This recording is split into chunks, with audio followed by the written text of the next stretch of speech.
Matthieu 18,10 dit « Faites bien attention de ne pas mépriser un seul de ces petits, car je vous dis que leurs anges dans le ciel sont continuellement en présence de mon Père céleste. » Dans ce contexte, un seul de ces petits pourrait s'appliquer aux croyants ou aux petits-enfants.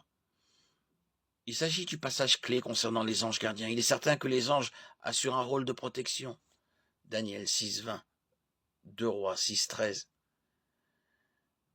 Les anges assurent un rôle de révélation, Actes 7, 52-53, d'orientation, Matthieu 1, 20, et pourvoient aux besoins, et d'une manière générale viennent en aide aux croyants, Hébreux 1, 14, Genèse 21, 17, 20.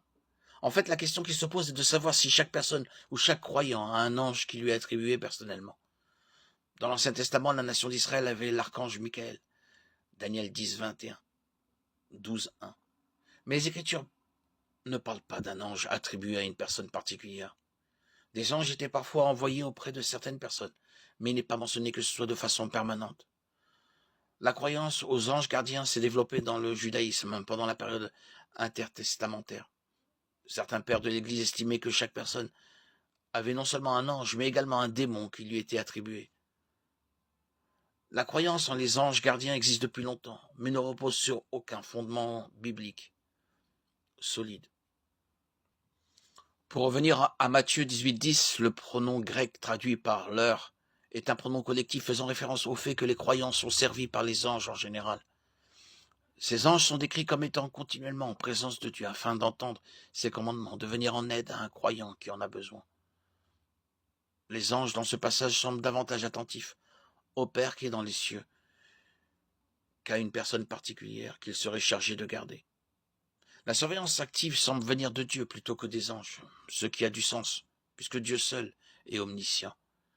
Il voit chaque croyant à tout moment et lui seul sait lorsque l'un d'entre eux a besoin de l'intervention d'un ange. Les anges qui sont continuellement en sa présence sont donc à sa disposition pour venir en aide à un de ses petits. Les Écritures ne disent pas clairement si chaque croyant a un ange gardien, mais, comme nous l'avons vu, Dieu envoie des anges à notre secours. Il est biblique de dire qu'il les utilise comme il nous utilise. Il n'a pas besoin d'eux ni de nous pour accomplir ses desseins, mais il a choisi de se servir d'eux et de nous. Job 4, 18, 15, 15.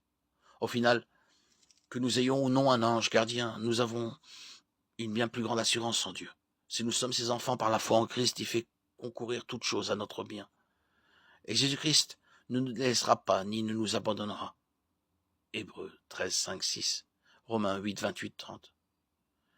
Si notre Dieu omniscient, omnipotent et plein d'amour est pour nous, est-il si important de savoir si nous avons un ange gardien qui veille sur nous?